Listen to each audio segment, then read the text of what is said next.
Ô, Maria de Fátima, eu vou postar ainda, tá? Não deu tempo, porque hoje de manhã foi a outra live, e aí depois eu fiquei no plantão, e depois eu fui postar, depois eu fui para a live de Santo Antônio, e agora eu tô voltando para essa live, então não parei ainda só para almoçar, tá? Mas aí depois eu vou pôr bonitinho lá para vocês direitinho, eu vou criar um campo chamado intervenção dentro do de português, aí vai ter um exercício de interpretação e um de gramática para vocês fazerem, tá bom?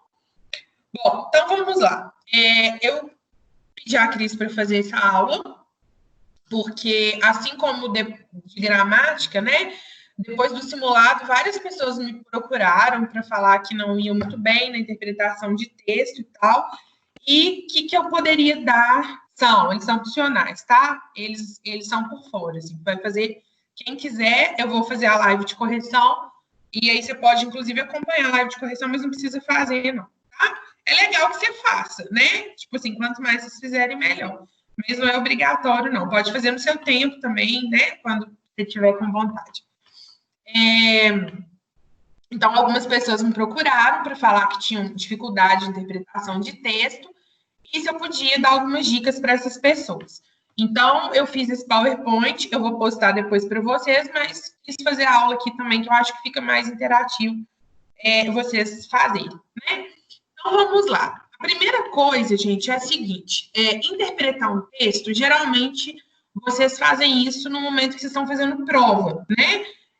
Então, eu vou fazer essa aula pensando numa atividade que vocês estariam fazendo, como se fosse uma prova, mas lembrando que a interpretação de texto, ela é para a vida, né? Hoje a gente vê vários memes, assim, que as pessoas não leem as coisas. Então, tipo, tem um meme lá assim: vendo bolo de cenoura toda quarta-feira, às 2 da tarde, em frente à faculdade de letras. Aí o povo põe no comentário assim: você vende de chocolate? Você vende na faculdade de biologia? Sexta-feira você entrega bolo, né? Só que já está escrito lá que é toda quarta de tarde, em frente à faculdade de letras, e é bolo de cenoura. Mas as pessoas ainda assim mandam mensagem, né? Perguntando aleatoriamente, porque as pessoas não leem com atenção.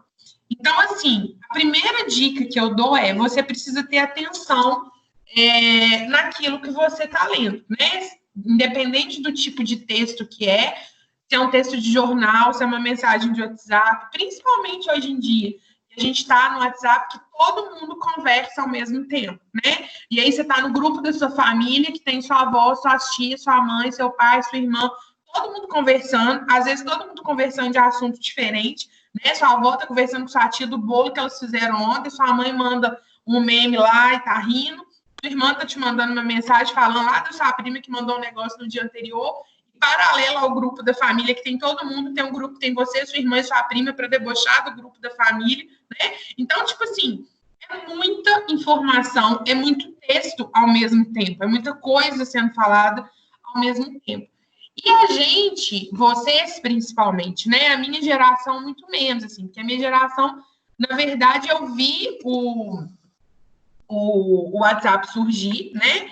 E eu vi essa questão da internet surgir e tal. Vocês já cresceram nesse ambiente. Então, a geração de vocês já é uma geração que lê tudo picado. Você é capaz de ler as coisas no grupo da sala, que tem 500 assuntos acontecendo ao mesmo tempo, e mais os grupos paralelos, né? Que está todo mundo conversando ao mesmo tempo, e vocês dão conta de entender, né? Às vezes rola uma falha, que você tira um print para mandar no seu grupinho, e aí você manda no grupão errado, né? Acontece nas melhores famílias, todo mundo já cometeu esse erro, mas todo mundo lê tudo picado, né? E isso faz da gente ter uma leitura fragmentada.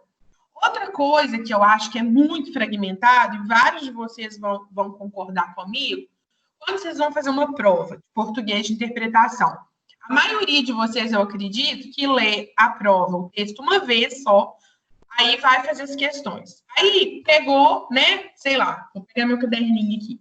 Aí você tá lá com a prova. Aí você leu uma vez o texto, leu as questões, aí você começa. Aí você chega aqui, nesse pedaço do texto, não achou a resposta. Aí você pula para cá, não achou resposta. Aí você pula para cá, não achou resposta. Aí você fica passando para lá e para cá, tentando achar a resposta daquela pergunta. Só que nesse processo de você ficar para lá e para cá, para lá e para cá, procurando a resposta, você praticamente lê o texto de novo, só que você lê o texto fora de ordem, né? Então, a minha sugestão sempre é você lê o texto 2 vezes. A primeira, você faz uma leitura, é o que eu chamo de leitura global, tá? A primeira dica, então, é essa: é você fazer uma leitura do texto, a primeira leitura dele inteiro, e essa primeira leitura, você, obviamente, que vai ler atentamente, mas prestando atenção que tipo de texto que é aquele. A gente está estudando gêneros, por exemplo, né? Então, você vai conseguir perceber, qualquer aluno de 8º ano consegue perceber se o texto é uma crônica, se o texto é uma reportagem, se o texto é uma poesia, se o texto é uma crônica, né? Se é um texto de ficção científica. As características dos textos, elas são muito, muito fáceis da gente localizar. Então, principalmente se você está numa prova, né? Se é uma prova sobre um texto de ficção científica, você já vai para a prova sabendo que aquele texto de ficção científica, você já vai ficando mais atento. Olha, eu sei que aqui vão ter palavras que são desse universo, de coisa de robô. Se eu estou fazendo uma prova que é de conto de terror, então já sei que vão ter palavras associadas com isso, que vai ter caveira, que vai ter morte, que vai ter cruz. Então, você começa a ler o texto procurando por essas características, né? A gente está estudando conto de enigma. Então, você já sabe, vai ter um detetive, vai ter suspeito, vai ter vítima, né? Mas, na primeira leitura que você faz do texto, não fica preocupado em ficar catando essas coisas, não. Por quê? Se você começa a ler o texto catando cada coisinha, isso aqui é o personagem X, aí sublinha. Isso aqui é uma pista, sublinha. Isso aqui é tal coisa, sublinha. Se você faz isso na sua primeira leitura, a sua leitura ela fica toda picadinha. Você lê um pouquinho, para, lê um pouquinho, para. Então, a primeira leitura, ela tem que ser direta. Você começou a ler o texto, você vai até o final. Essa primeira leitura, que você lê tudo, ela é uma leitura global. Você vai, então, saber, isso aqui é uma reportagem, ou isso aqui é uma crônica, ou isso aqui é um conto de ficção científica. É para você identificar que tipo de texto que é aquele. Entende? Então, a primeira leitura, ela não tem que ser antes das perguntas, de jeito nenhum. Se você lê as perguntas primeiro e depois vai ler o texto, o que você faz? Você já vai ler o texto procurando as respostas. E aí a sua leitura fica direcionada. Então, é importante uma primeira leitura que a gente chama de primeira leitura global, para saber que tipo de texto que eu tenho ali, tá bom? Aí, se você quiser, se você estiver fazendo um exercício ou fazendo uma prova, você lê as perguntas e aí volta para fazer a segunda leitura, tá?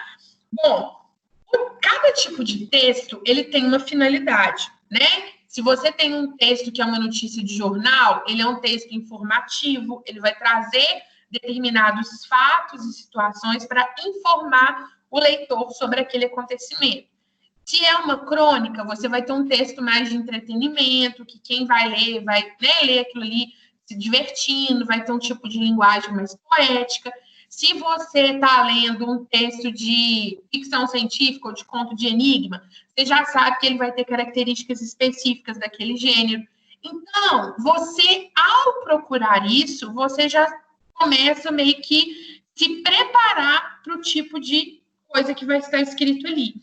E outra coisa, quando você descobre, faz essa primeira leitura, você sabe assim, qual é a intenção do autor, o que ele quer com aquele texto, se é informar, se é divertir, se é entreter, e você começa a perceber também para que tipo de público que é aquele texto. Se é um texto, por exemplo, um artigo de opinião, que ele está usando um monte de gíria, que ele está usando palavras que são adolescentes, por exemplo, você sabe que aquele texto ali foi escrito para um público adolescente. Você começa a ler um texto que tem muito termo técnico, né? Você fala assim, opa, peraí, esse texto aqui eu acho que não é necessariamente para a minha idade ou para um tipo de coisa que eu conheço. Né? Se eu, Lavínia, por exemplo, for ler um texto da área jurídica, eu não vou entender nada, né? Se lá tiver um monte de assunto, de termos técnicos da área de advocacia, por exemplo, eu vou boiar no texto, né?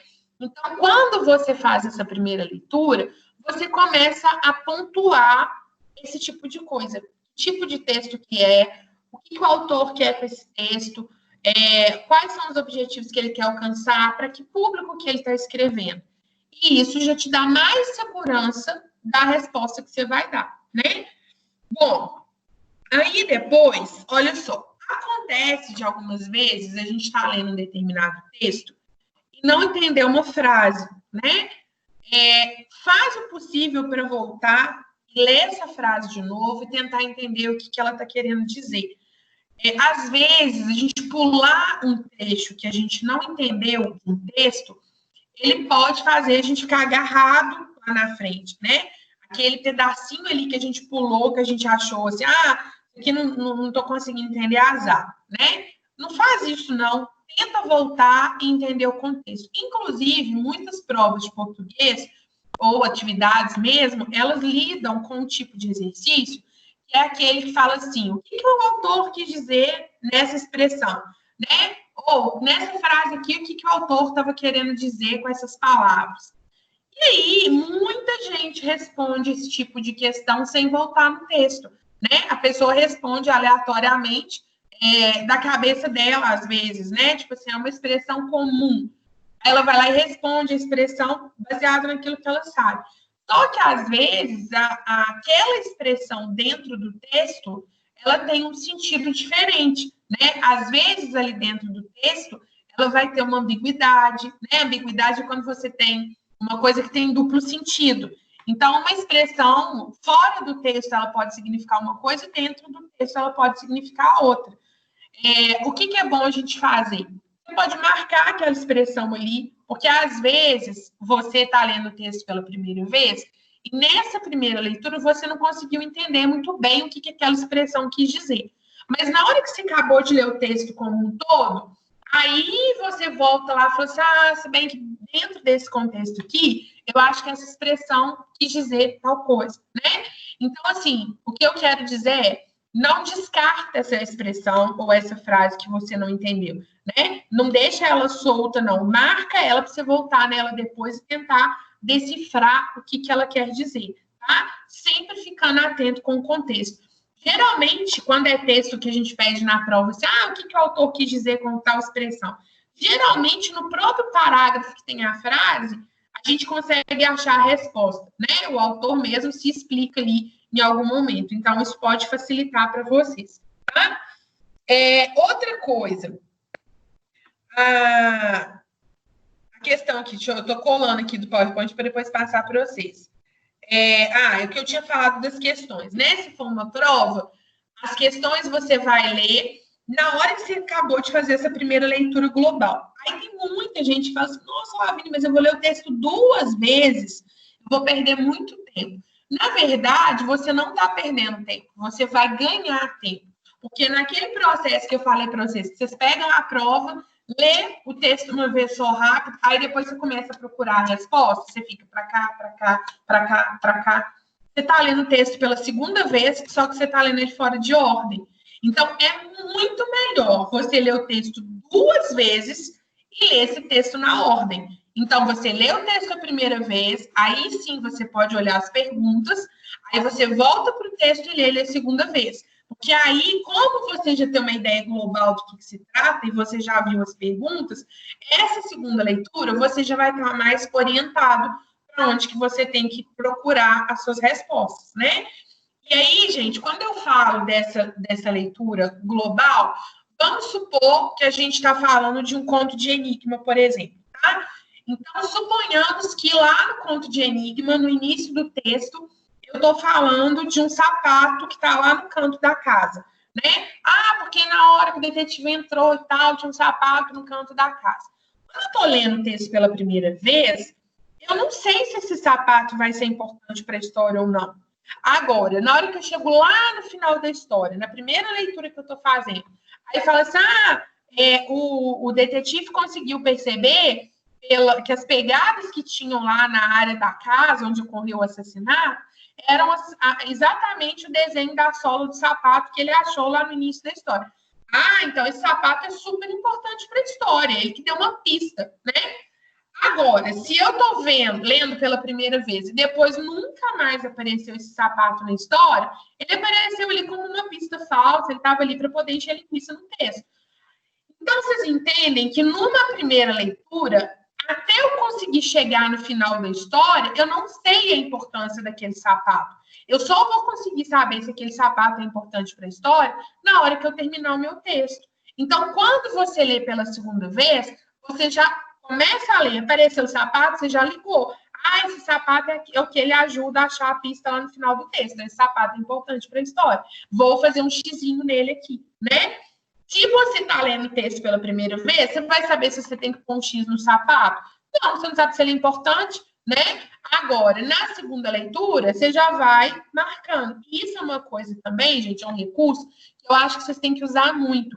Eu falo com os alunos assim, agora, né, que a gente não está tendo prova, escrevendo e tal, mas quando a gente estava no colégio, na hora que eu ia corrigir as provas, que eu recolhia as provas, a maioria das provas, os textos estavam limpinhos, você não via nada escrito no texto, né? Você não via marcando, sublinhando personagem, sublinhando o cenário, nada. A prova vinha limpinha, né? E geralmente os textos da minha prova são um pouquinho maiores. Aí eu ficava assim, gente, como que a pessoa gravou tudo que está escrito nesse texto, lendo uma vez só e sem fazer marcação nenhuma, né? A prova ela é de vocês. Então, qualquer texto que você for ler, usa recurso para poder marcar. Apareceu um personagem, circula. Apareceu outro personagem, circula. Apareceu uma descrição do cenário, marca de outra cor. Igual vocês viram, né? Não sei se todo mundo que está aqui na live agora assistiu a correção do texto lá que eu fiz, do último texto de enigma que eu fiz. Vocês lembram que eu fui marcando tudo com cor? Então, é muito mais fácil, Maria de Fátima, eu vou te responder sobre isso aí. É muito mais fácil a gente achar as coisas. Se eu faço uma legenda, né? Personagem eu marco de amarelinho, cenário eu marco de rosa, pistas eu marco de verde. Na hora que tem uma pergunta falando quais foram as pistas, pronto, eu já vou lá na onde está marcado de verde. Fica muito mais fácil de eu ficar para cima e para baixo, né? E quem não quiser fazer no próprio texto, né? Pode fazer igual eu fiz, por exemplo, no dia que eu fui explicar para vocês o mapa mental. Eu fiz um círculo, coloquei o crime no meio e fui puxando setinhas, fazendo chave, colchete, né?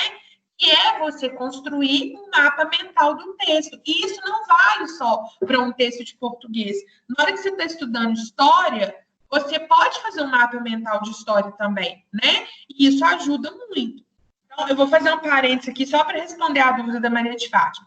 Se começar pela gramática, pode ajudar. Depende. Se você for uma pessoa que se garante na gramática, que você é boa na gramática, que você está muito segura, você pode começar pela gramática, porque aí você vai responder tudo, vai ficar feliz que você deu conta e vai fazer o texto. Agora, se você for uma pessoa que não se garante muito na gramática, o que pode acontecer? Você pode ficar nervosa, né? Você tipo assim, nossa, não sei nada, a parte de gramática tá difícil, e às vezes nem tá, né? Mas você olhou rápido, assim, para tentar ver como que tá, e já ficou nervosa, nossa, não vou dar conta, aí você já leu o texto, pensando que você não deu conta de conseguir responder a gramática. Aí a sua leitura do texto, ela fica muito prejudicada, né? Eu, particularmente, acho que a gramática é a última coisa que deve ser feita. Tanto é que, se vocês repararem, ela sempre é o final da prova, né? Justamente por isso, para não te desestabilizar. Se você lê e começa a achar que está difícil, aí você vai fazer a leitura do texto confusa. E, geralmente, as questões de gramática, elas estão associadas com o texto, né? Então, é bom que você já leia as questões de gramática já tendo lido o texto, porque aí elas até facilita, que você já vê, você já conhece as frases, você já leu, você já entendeu, né? Eu acho que fica mais fácil. Então, eu acho que a leitura do texto, ela tem que ser primeiro de tudo, para não te desestabilizar se você não souber alguma coisa e ficar assustado. É a mesma coisa com a prova. Tem gente que pega a prova de português, antes de ler o texto, passa o olho nas questões, dá uma lida nas questões. Aí, às vezes, sem ler o texto, você lê as questões e as questões parecem que elas estão difíceis, mas é porque você não leu o texto ainda. Né? Aí você lê lá uma questão e fala, gente do céu, a prova tá difícil pra caramba. Aí você já começa a ficar nervoso, que a prova tá difícil, sendo que ela nem tá, e aí você já lê o texto nervoso. Mas, na verdade, não é que as questões são difíceis, é porque você leu questões relativas a um texto que você não leu ainda. É óbvio que as questões vão parecer que elas estão difíceis, né? Então, a estratégia é leia sempre primeiro o texto. Isso vai facilitar muito mais para vocês, tá? Uma coisa, gente, agora não é só sobre interpretação, mas é sobre estudar escrevendo. Quando eu fui muito tempo coordenadora, igual a Thaís é analista de vocês, né? Eu era no Santo Antônio. Então, eu sempre conversava com os alunos e eu via os meninos falando assim, Avenil, estudo e vou mal na prova. Principalmente, assim, história, geografia, matérias que você tem que saber escrever, interpretar a matéria para escrever, né? Aí eu falava assim, traz seu caderno para mim, deixa eu ver como que você está estudando. Aí, na hora que eu ia olhar o estudo dos meninos, e era 6º ano, vários alunos era cópia, sabe? Então, tipo assim, estudar história, aí o aluno ia lá, pegava as partes mais importantes do parágrafo, da página que ele tinha lido, e pegava essa parte importante e copiava, pegava e copiava. Aí ele me mostrava esses vários parágrafos que ele tinha copiado e falava, isso aqui, meu estudo, ó, eu fiz o resumo. Isso não é resumo, isso é cópia, né? Você copiou as partes importantes, você não resumiu nada. Como que eu sei que eu estou fazendo um bom resumo? Eu estou interpretando aquilo que eu estou lendo. Quando eu pego, por exemplo, sei lá, eu leio 3 parágrafos de história, eu fecho o livro e eu consigo escrever com as minhas palavras aquilo que eu acabei de ler. Se eu fechar o livro de história e eu não conseguir escrever com as minhas palavras, é porque eu não fiz uma boa leitura. Entenderam? Quando a leitura é boa, você consegue produzir a partir dela. Quando você só pega aquilo que é mais importante e copia, quando você faz uma cópia, você não está produzindo conhecimento. Você não está colocando nas suas palavras aquilo que você absorveu. Então, você só vai ter noção se você está sabendo a matéria, se você conseguir colocar no papel com suas próprias palavras. É o que muita gente faz na hora da prova, de qualquer matéria. A pessoa acha que está sabendo porque ela fez resumo. Só que é tudo cópia. Aí, na hora que precisa, na hora da prova dela escrever com as palavras dela, aí isso aqui que a pessoa fala assim, nossa, me deu um branco. Não é porque deu branco. É porque você não está acostumado a responder com as suas próprias palavras. Você está acostumado a copiar o que é mais importante. Aí, na hora que a prova vem e te faz uma pergunta, você desarma, porque aí você não tem de onde copiar, né? A não ser que você colhe, mas você não tem de onde copiar. Aí dá o famoso branco. E o branco, muitas vezes, não é que você esqueceu, é porque você não treinou responder com as suas palavras, né? Então, interpretar um texto, seja ele de português, seja ele do livro de ciência, seja do livro de história, é isso. É você ler e conseguir entender aquilo que foi lido. Enquanto você não consegue passar para frente aquilo que você entendeu, é porque o texto não foi bem lido. Quantas vezes, na hora que eu vou entregar a prova, tem aluno que fala assim, na hora que eu leio o texto com o aluno, né, na hora que eu vou devolver a prova, aí tem gente que fala assim, nossa senhora, eu não entendi nada disso na hora que eu fiz a prova. Não é assim que vocês fazem? Nossa, eu não sabia. Como que eu não vi isso no texto? É porque a leitura foi feita de maneira desatenta, né? Teve gente que falou assim, nossa, Lavínia, mas eu fico vendo você corrigir, não dou conta de fazer isso, chegar a todas essas conclusões que você faz. Eu também não dou conta de fazer isso de primeira, gente. Ali é porque eu já li esse texto, eu já trabalhei ano passado, ano retrasado, então assim, eu já sei o texto de cor. Mas a primeira vez que eu pego um texto, desculpa. A primeira vez que eu pego um texto, eu preciso fazer isso também, né? Se eu vou ler um livro novo, se eu vou ler um artigo, se eu vou estudar alguma coisa, ler uma reportagem, né? Um texto maior, eu também preciso fazer esses apontamentos. Eu sou uma pessoa que eu não consigo estudar só lendo, eu preciso escrever, né? Isso aí vai da habilidade de cada pessoa. Tem gente que consegue pegar a matéria prestando atenção no que o professor fala, tem gente que só consegue pegar a matéria escrevendo, tem gente que só consegue fazendo exercício. Isso aí varia muito de pessoa para pessoa, né? Você tem que conseguir se reconhecer em qual é a sua habilidade, qual é o seu melhor jeito. Mas isso tudo que eu estou dizendo é para falar que a interpretação depende de você conseguir entender. E você só consegue entender o texto se você criar estratégias, como grifar, circular, fazer estrelinha, ir de parágrafo em parágrafo. O que esse parágrafo quis dizer? Você vai estudar história, vai interpretar o que está dizendo lá.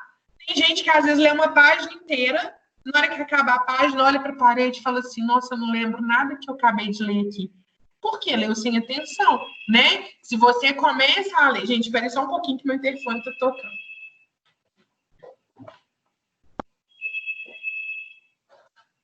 Oi?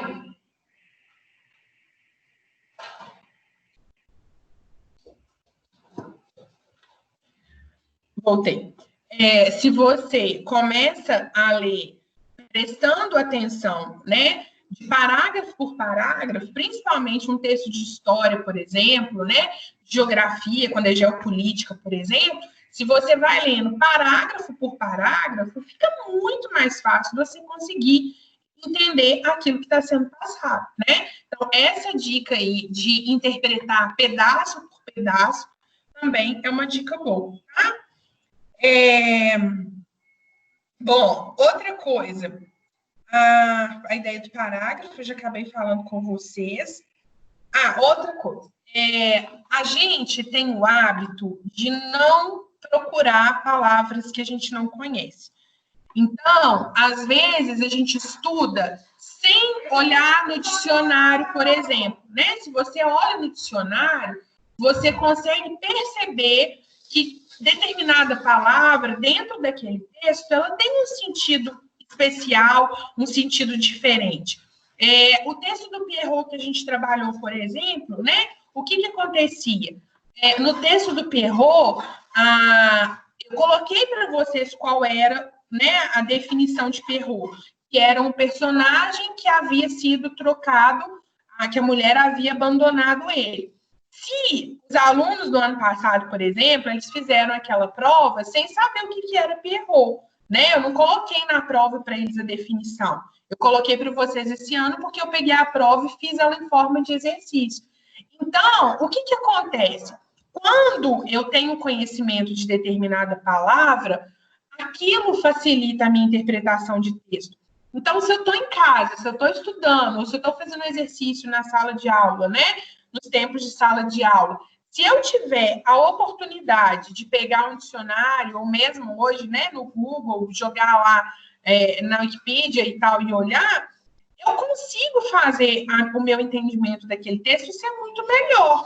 Então, quanto mais vocabulário eu tenho, mais eu consigo interpretar o texto. Daí que todo mundo fala assim, nossa, quem lê muito interpreta melhor. E é verdade, né? Quanto mais você se torna um leitor, mais a sua interpretação é boa. Porque quando você está lendo um livro, o que você está fazendo? Você está interpretando a história, você está entendendo a história que alguém está contando para você, né? E aí, se surge uma palavra que você não conhece, ao invés de você passar por essa palavra, tipo, aleatório, né? Tipo, sei lá, não sei, mas também não quero saber.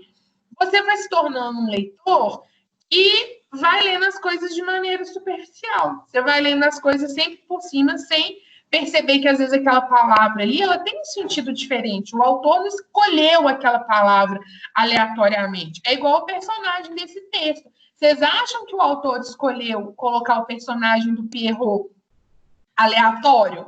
Não, a escolha ali do Pierrot foi de caso pensado, porque o Pierrot é um homem abandonado pela mulher, né? E aí, no caso ali, esqueci como é que ele chamava, o médico ao psiquiatra, ele tinha sido abandonado pela mulher, que na verdade é a mulher do dono da festa, né? Que era uma traição danada. Mas ele tinha sido abandonado por ela. Então, olha que legal. Se eu tenho esse contexto, se eu sei o que é Pierrot, eu já vou ler a história com outros olhos, né? Então, a gente começar a buscar algumas palavras desconhecidas, isso ajuda a gente a ter uma referência diferente na hora de ler um texto. É igual filme também, né? Tem filmes que às vezes os personagens fazem uma brincadeira, uma intertextualidade com outro texto, né? Aquilo que os Simpsons fazem, né? De brincar com outros filmes, de brincar com outros personagens. Se eu não sei quem são os personagens, eu não vou entender nada que eles estão fazendo, né? Então, por exemplo, tem um episódio dos Simpsons que é uma brincadeira com o Paul, o Edgar Allan Poe, né? Não tem a ver com prever o futuro, Matheus. É mais no sentido assim, quando eles interpretam outros personagens. Então, por exemplo, tem um episódio do Simpsons que o Homer ele interpreta o eu lírico de um poema do Edgar Allan Poe, de terror. Então, assim, para quem não sabe quem é o Poe e não sabe do que ele está falando, né? Tipo assim, meu filho, que episódio que é esse? Que coisa mais sem pé nem cabeça. A pessoa não entende, mas por que ela não entende? Porque ela não sabe quem que é o Edgar Allan Poe, né? A própria situação, por exemplo, se a gente fosse ler aquele texto que eu dei para vocês, se eu fosse Sherlock Holmes, se a pessoa não sabe quem é o Sherlock, aquele texto para ela vai ficar meio estranho, né? Tipo, quem que é esse Sherlock que fica mandando o cara investigar as coisas?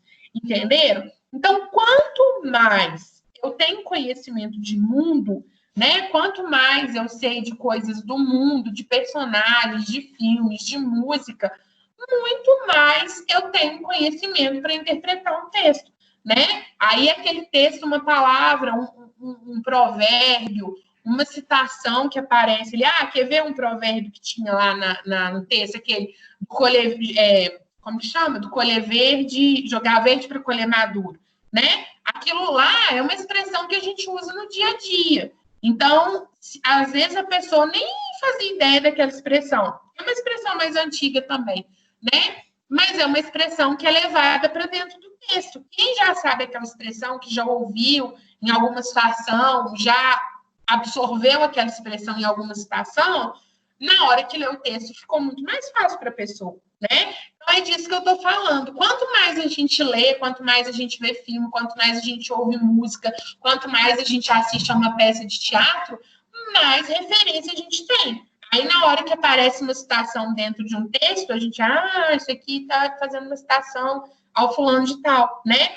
Tem vários autores, por exemplo, que na hora que eles estão escrevendo, dentro do texto deles, eles fazem uma brincadeira assim, o fulano de tal ia gostar dessa cena, né? E o fulano de tal é um autor de um outro texto que tem a ver com o texto que ele está escrevendo. Então, fica legal, fica um texto mais rico, fica um texto mais interessante para quem está lendo e pegou a referência, né?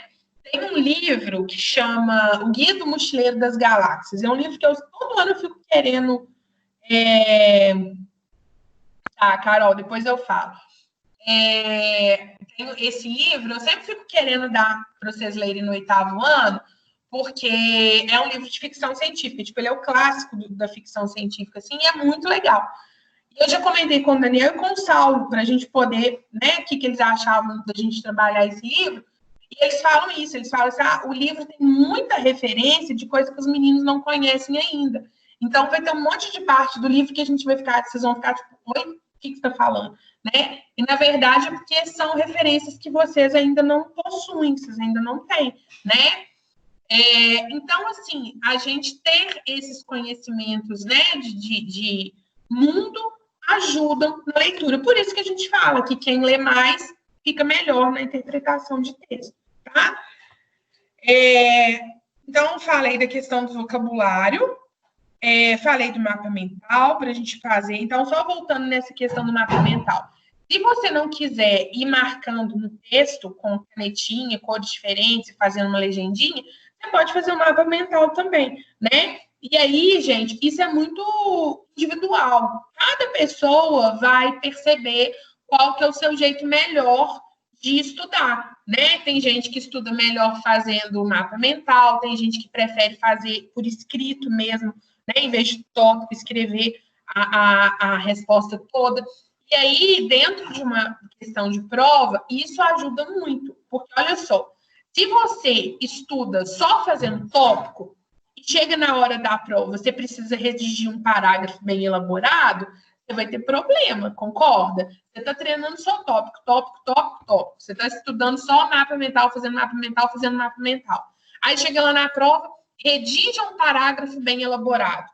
Aí, se você não é uma pessoa que escreve bem, você tem dificuldade de elaborar uma resposta, de estruturar um texto, você vai travar. que você está acostumado a fazer tópico, aí te pede para redigir um texto, pronto, por onde que eu vou começar? Aí dá o branco, né? Então, a gente estudar, treinar a maneira de escrever também é necessário, né? A interpretação de texto, ela não é formada só pela leitura, ela é formada também pela escrita. Então, você pode ter conseguido entender o texto perfeitamente, mas você não consegue redigir na hora de responder para o professor. Por quê? Você não está estudando, redigindo, né? Então, estudar escrevendo, que foi aquilo que eu falei, você produz conteúdo. Você não está só fazendo cópia de conteúdo, você está produzindo com as suas palavras. Chega na hora da prova, você já está treinado a fazer isso, né? Você tem muito mais habilidade de conseguir responder uma resposta do que uma pessoa, né, que não treina desse jeito. Por exemplo, outro dia alguém falou assim, nossa, eu fico vendo lá você corrigir as listas, num minuto você monta a resposta e digita lá pra gente.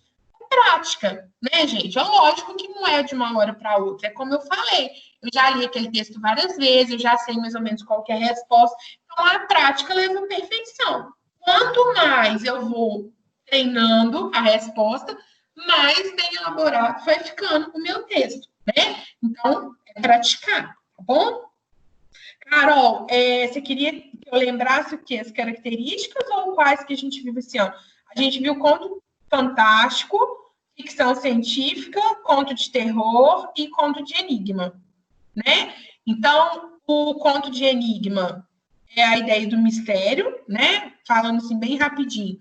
A gente tem lá o detetive, as pistas, as vítimas ou a vítima, né? As pistas falsas e verdadeiras, e tem um detetive que organiza para poder essas pistas para poder descobrir o culpado, né?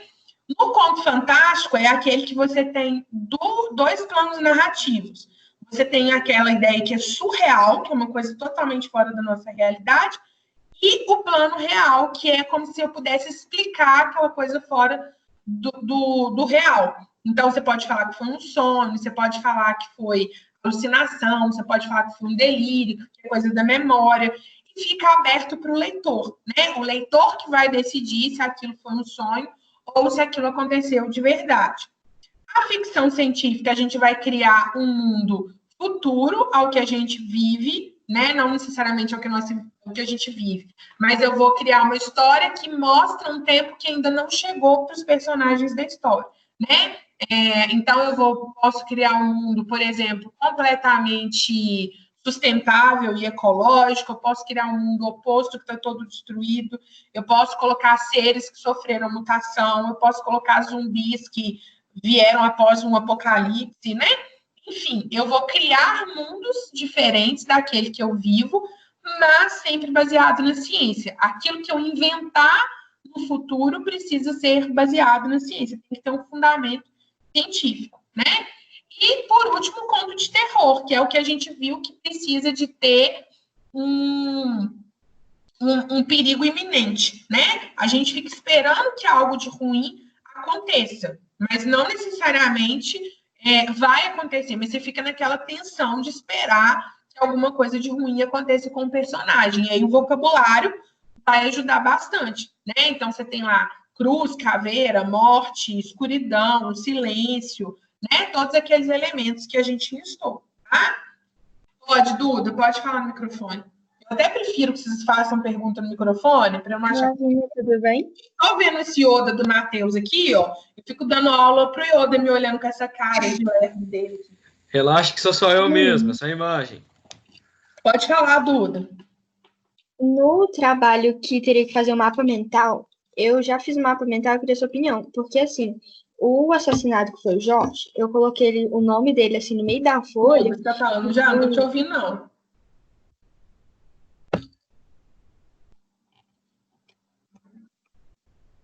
Duda, seu microfone tá fechado ainda. Tá, Vinícius, tá me ouvindo agora? Vocês estão ouvindo a Duda, gente? Ou só eu que não? Eu tô ouvindo. Gente. Fala de novo, Duda. Deixa eu tirar o fone aqui. Tá me ouvindo? Agora deu. Será que meu fone tá ouvindo? Peraí, deixa eu testar de novo. Tá. Fala. no trabalho que teria que fazer mapa mental, Eu não tô ouvindo. Pronto, pode ir. Eu tô esse tempo todo de fone e não tava adiantando nada. Eu escrevi o nome do Jorge, que era o assassinado, no meio da folha e fui puxando setinha com o nome dos suspeitos, escrevendo, tipo, características deles, assim, sabe? Tá bom fazer assim no mapa mental? É ótimo, é ótimo. Qualquer coisa que você consiga visualizar tudo assim, ó, né? Que você consiga ver tudo ali na sua frente, já te ajuda, entendeu? Então, se você criar chaves, né? E isso vale para qualquer matéria. Dá para você estudar ciência, dá para você estudar história, geopolítica, né? Tudo fazendo mapa mental, porque quando você tem tudo ali na sua frente, as informações todas, você consegue visualizar de uma maneira mais fácil. E isso permite a sua organização mental das ideias, entendeu? Flavínia, eu fiz esse mapa mental com as setinhas na frente da folha e eu pensei no verso, tipo, colocar os principais suspeitos e, tipo, escrever um parágrafo, assim, explicando, tipo, as pistas do que teria acontecido. Pode? Pode fazer isso. Teve gente que eu vi que fez assim, que na primeira folha do PowerPoint, colocou, tipo, todos os suspeitos, e na segunda já foi riscando por que não era a pessoa, tipo, o que ela tinha de álibi, por exemplo, entendeu? Pode fazer isso sim, não tem problema não. Então, mas eu tô fazendo, tipo, na folha A4 normal, tipo, a mão com lápis. Mas aí depois você tira foto, né? Tá. Beleza, então. Não tem problema. Obrigada. De nada. Bom, gente, então, assim, da parte de interpretação, de texto, é isso. Mas aí eu queria falar agora de uma outra interpretação, que não é o texto. Ótimo, Matheus, muito legal. Eu queria falar para vocês de interpretação de tirinha, de charge, porque eu sei que tem muita gente que tem pânico, né? Pânico do Calvin, pânico da Mafalda, pânico desse povo todo, porque, né, sempre erra, não consegue interpretar, não consegue saber o que tem lá. Eu queria falar um pouquinho para vocês também de interpretação de imagem. E antes aqui, só para a gente fechar a parte da escrita, duas coisas que eu não falei que são importantes. Todo texto que vocês forem ler, se for narrativa, presta atenção quem são os personagens, qual é o cenário que acontece a história, quando que acontece a história, se é no passado, se é no presente, se é no futuro, né? Essas informações são importantes para ajudar vocês a entenderem melhor o texto, tá? Então, fiquem atentos a esses elementos, porque isso ajuda muito vocês. Vai colocando eles também com setinha, puxa setinha, circula. O personagem, tempo, espaço. Ajuda muito. E, por último, da parte escrita, que eu acho que é importante também, que é aquilo que eu estava falando, que tem gente que consegue interpretar bem o texto, mas não consegue responder bem na hora da prova. A sua resposta, você tem que pensar o seguinte, eu já falei isso para vocês, eu vou reforçar. Imagina que quem vai ler sua resposta não faz a menor ideia do que está acontecendo. Finge que não sou eu que vou corrigir seu texto.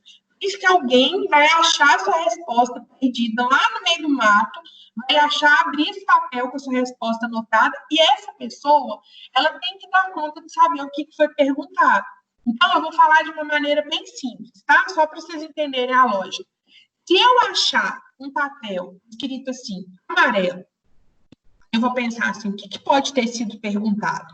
Pode ter perguntado qual cor que a pessoa mais gosta, pode ter pedido para citar uma cor do arco-íris, pode ter pedido para perguntar, sei lá, que cor que os Simpsons são. Várias perguntas, a resposta é amarela, né? Agora, se eu acho um pedaço de papel escrito assim, a cor que ajudou o detetive a elucidar o crime foi o amarelo. Eu sei exatamente o que foi perguntado, né? Eu sei que a pergunta foi qual a cor ajudou o detetive a desvendar o enigma. Eu preciso copiar o enunciado todo para ter uma resposta completa? Não. Isso aí é coisa de 5º ano. 8º ano, você não tem necessidade de copiar o enunciado todo para responder. Você tem que dar uma resposta completa. O que não quer dizer que você tem que copiar o enunciado todo de novo. Você não pode começar com ele, você não pode começar com porquê, você não pode começar com pois, mas você também precisa copiar o enunciado todo de novo, né? Então, não tem necessidade disso, tá? É só a gente ficar mais atento no sentido de dar uma resposta e quem vai corrigir vai entender o que foi perguntado. Isso ajuda bastante. Tá? Aí, acabou de responder uma resposta, acabou de dar uma resposta na prova, volta, lê a resposta de novo. E assim, ó, se um amigo meu for ler essa resposta aqui, vai estar bom, ele vai conseguir entender o que eu estou querendo dizer. Não é aquilo que vocês fazem na hora que a gente entregar a prova, e vocês falam assim, não, eu quis dizer tal coisa. Você quis dizer, mas você não disse, né? Então, na prova, você precisa dizer. Você não pode ficar no nível do, eu quis dizer. Não, você tem que escrever. Não, como é que eu vou imaginar que você quis dizer tal coisa? Né? A resposta completa, ela quer dizer que você tem que dar confiança, segurança para o professor de que você entendeu a matéria. Não é aquela resposta que fica ali mais ou menos enrolando. E o professor vai falar assim, isso aqui não pegou muito bem a matéria, não vou ter como eu dar total para ele, não. Né? Então, a interpretação passa também por ter uma resposta bem feita e bem elaborada. E isso daí vai ter a ver com treino. Quanto mais você treinar a escrever, mais elaboradas as suas respostas vão ficar. Tá? Bom, agora, em relação a tirinhas e charges, é o seguinte. A primeira coisa é a gente tentar perceber quem são aqueles personagens. Aí, quando eu estava falando com vocês de conhecimento de mundo, né? Então, por exemplo, vou dar um exemplo básico, assim, da Mafalda. Tem umas tirinhas da Mafalda que quem não entende nada da vida dela, por que ela existe, como que ela foi criada, vai falar assim, gente, que coisa mais sem noção que tirinha sem graça. Por exemplo, a Mafalda odeia sopa. Umas tirinhas dela que é ela reclamando com a mãe dela, tipo, mãe, sopa de novo e tal. O que acontece? A Mafalda, ela foi criada, a personagem dela, numa época em que estava tendo uma censura, né? O governo censurava, tinha uma ditadura. E aí, o autor, né, o que criou a Mafalda, ele conseguiu, né? Ele criou a Mafalda tentando driblar a censura. Então, como ela era uma personagem criança, ele meio que despistava que ele estava fazendo uma crítica ao governo. Então, por que ela não gostava de sopa? Porque a família dela, por causa da recessão, da crise econômica do governo que estava no país, eles só tinham dinheiro para tomar sopa, eles não tinham dinheiro para comprar outras coisas e comer outras comidas. Então, quando ela reclamava assim, nossa, mãe, sopa de novo, na verdade, era o autor, né, o Quino, reclamando da economia do país, que estava péssima, entendeu? Mas é lógico que ninguém é obrigado a saber isso, né? Mas quando você sabe determinados assuntos, quando você tem conhecimento de que determinados personagens são na vida, o que eles representam, facilita muito para vocês, né? Então, se é uma charge, lá na prova de história, por exemplo, na prova de geografia, quem que é o personagem que está na charge? Quem que aquela charge está representando? Que ano que aquela charge foi feita? A charge foi feita no ano tal, né? Nesse ano aqui que eu estou estudando, aconteceu, sei lá, a independência de tal país. Aí a charge está lá, um menininho rebelde na charge. Essa charge pode estar simbolizando esse menino, né? Então, a gente conseguir entender quem são os personagens que estão na charge. Qual a função da charge? Ela está ironizando, criticando, ela está chamando atenção para um determinado assunto, né? Qual é a intenção daquela charge? Então, ficar atento a isso também. Qual é o público-alvo? Para quem que essa charge foi escrita? Onde que ela foi publicada? Geralmente, a charge vem com a fonte embaixo, né? Então, isso aí também ajuda a gente a saber quem que escreveu, como que foi publicada, quando que foi, se saiu no jornal X ou Y. A gente sabe, olha, saiu nesse jornal aqui, esse jornal era contra ou a favor do governo. Então, se a tirinha ou a charge saiu nesse jornal, ela estava criticando ou ironizando, né? Já ajuda também. Quando tem uma imagem contando, às vezes tem uma coisa lá atrás, um personagem na frente, mas às vezes aquilo que está lá atrás dele, igual aqui tem meu quadro lá com a Nutella e com a torrada. A minha Nutella com a torrada, na aula de português, elas são importantes? Não, mas elas dizem alguma coisa sobre mim? Dizem que a decoração da minha casa é engraçada, que eu sou comilona, que eu gosto de comer, né? Então, o que está lá no plano de fundo é uma informação sobre mim, mas nesse momento aqui da aula, ele não é importante. Na charge, se tiver uma coisa no fundo que traz alguma informação sobre o personagem, ela é importante. Eu começo a analisar isso, não só o personagem, mas aquilo que está ao redor dele, tá? E deixa eu ver mais o que aqui. E, no mais, a relação entre o personagem com a matéria que você está estudando, né? No português, geralmente, a gente coloca tirinha ou para questões de gramática ou para fazer uma relação com o texto, uma charge com o artigo de opinião, né? Uma tirinha para relacionar com o assunto do texto. Então, a gente ficar mais esperto em ler a tirinha também através das imagens, não só daquilo que está escrito através de palavras, né? Bom, gente, é isso. Eu acho que eram as informações. Vou ver aqui alguma coisa mais. Mas eu acho que é isso mesmo, assim, que eu queria passar para vocês de dicas. Se vocês tiverem alguma dúvida, né? Se vocês quiserem complementar. Mas, basicamente, a minha ideia era passar essas estratégias para vocês.